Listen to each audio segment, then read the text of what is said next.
Good evening, ladies and gentlemen. It's William Bellamy. I'm back. If you like the information I'm putting out, remember this is a new channel, so like and subscribe. Go ahead and leave a comment and tell me what you think, or if you have an idea for something to talk about. If you don't like what I'm saying, then hit dislike and tell me why in the comments. We'll talk about it. But we're now at election day +2, and as I predicted to some friends of mine before the election night would be quiet and the riots would start up again the following night, which they did in Portland and in Denver. Now, in anticipation of stuff like this, the governors of 16 states activated their National Guards in varying numbers. Now remember, they're activated on state orders, so they're under the control of the governor. They're not under federal orders. The state is controlling what those National Guardsmen do. Now, the riots starting again, it was only a matter of time. They don't care who wins. They really don't. Who wins and who becomes the next president really has nothing to do with their goals, because their goals is to create a Marxist regime, which is totalitarian, which is one-party control of everything. And that's not the way this is supposed to work. But it's what their goal is.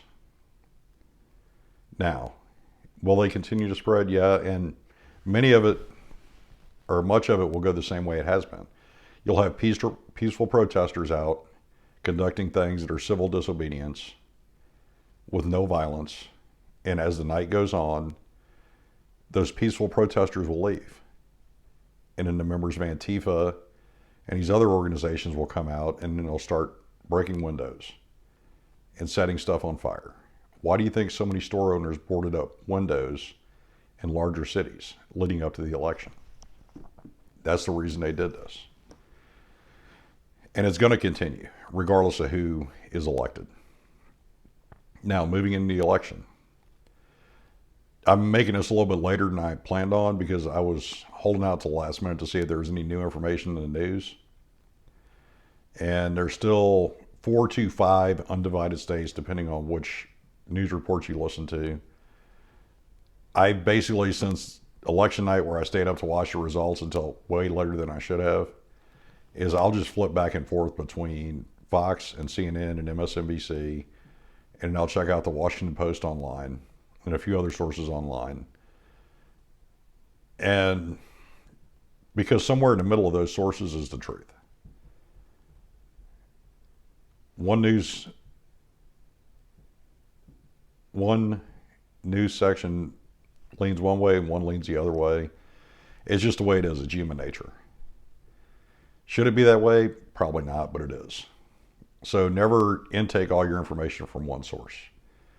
You can go to a conservative source, you can go to a liberal source, you can go to Al Jazeera in English if you really want to. Sometimes they're more accurate than any of the ones here in the United States. I went ahead and said it. There you go. But the results aren't in yet. But what we have started is the lawfare. The filing lawsuits, the complaints about poll watchers not being let in, or witnesses to the counting not being let in. You have accusations of dead people voting and people that no longer live in the area voting. Well, as somebody who grew up in Louisiana and Texas, my whole life I heard jokes about Huey Long or Lyndon Johnson elected on the votes of dead people. But it's not funny. It really isn't. And even once their counts are done, what you're seeing on TV is just preliminary results. Nothing is official until those counts are certified. So we're still looking at a week to 2 weeks before they even get certified. Now, along with that, all these accusations, well, if there's legitimate evidence of voter fraud, because I don't think it's mass corruption, fraud maybe. So if there are legitimate reports of voters fraud, well then yes, we need to go through and do recounts. We need to verify voting records. We have to. It's the only way to be sure who wins. Regardless of which candidate you're vying for, don't you want to know your candidate won in a fair election or lost in a fair election? And the only way to do that in some of these places is going to be to go to a recount. Now, with that recount, because election boards aren't funded to do recounts of a national election, So maybe there does need to be money allocated at the federal level for these states to go back and do recounts. And maybe that's something, a future budgetary requirement, that so much money is set aside every 2 years so that there does need to be a recount. It can be done effectively, and it doesn't cut into the state's coffers, which in many states is limited. So it needs to be done, and it should be the federal government that helps support this because they're the ones asking for it. So if there's legitimate issues that they can find, that they can take to court, and legitimate witnesses or legitimate evidence, then by all means, yes, take it to the courts, force a recall or a recount,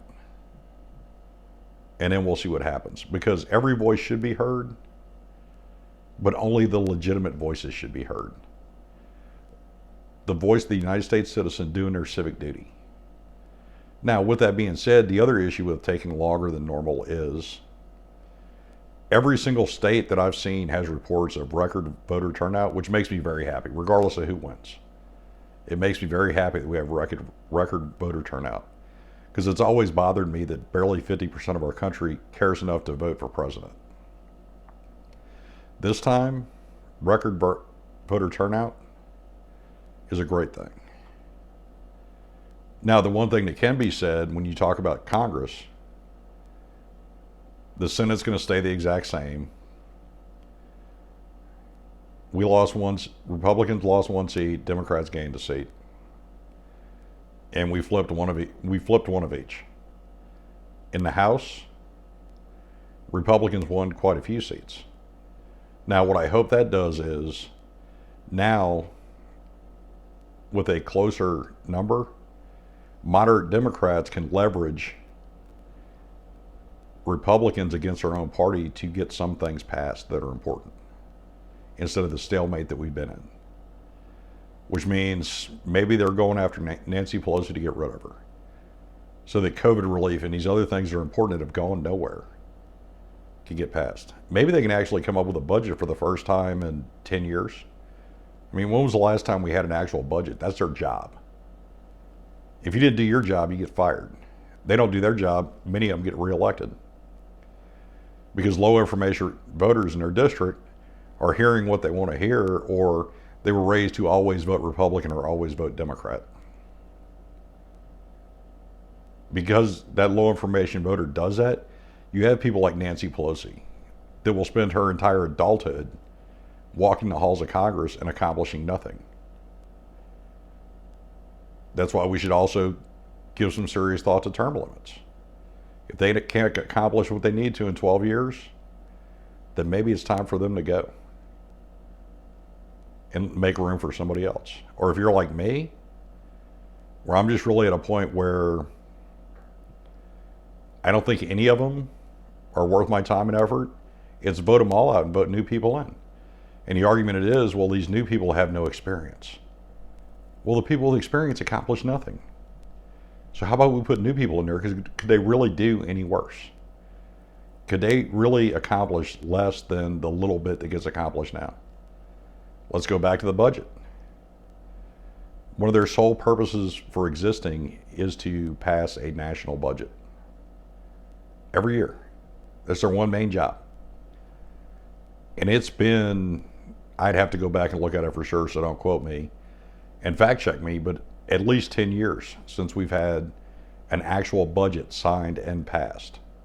It has been continuing resolutions, because they can't sit down at a table and come up with a budget and then vote on a budget and then send it to the Senate and then see the Senate changes and go to conference and fix it and come up with a budget to send to the presidents who sign, because they're too busy arguing. They're too busy with committees that accomplish nothing. How about you do your job first, and then we worry about these committees? Is that really too much for a citizen and a voter to ask for, is for you to do your job, considering my taxes pay your salary? Now, I don't know what's going to happen with the election. I'm glad there's a record voter turnout. I think if there's legitimate evidence of fraud, then there needs to be recounts, and they need to verify voting rolls. But in the end, We need to have a legitimate count. We need to determine through every means possible who is the president. Once we've done that, we can move on. Yes, I'm going to go ahead and say it and predict it. I hope I'm wrong. I really hope I'm wrong. And a month from now, if I'm wrong, somebody please go in the comments and tell me I'm an idiot. But the rioting is going to get worse. It is probably going to get worse than it was a couple of months ago. So take care of yourselves, take care of your families. Think about that the next time you go to the polls. Think about that in your daily activities. And that's why I say, question your leaders, question the government. Don't ever accept anything at face value. Force them to answer for their actions. If that means voting them out, so be it. Social media is a powerful weapon. You can go on social media and say, and ask any question you want. And if you ask it enough times, it'll gain traction. Then they'll be forced to answer it. And if they don't, then you vote them out. But with that being said, take care of yourselves, take care of your families, be safe. Especially between what I foresee happening with the riots and COVID. And if you like what you're seeing, it's a new channel, so please like, subscribe, share with your friends. If you disagree with me, then go ahead and hit the dislike. Tell me in the comments what you dislike. We can have a civil discussion about it. You might even change my mind, but I might change yours too. Just keep that in mind.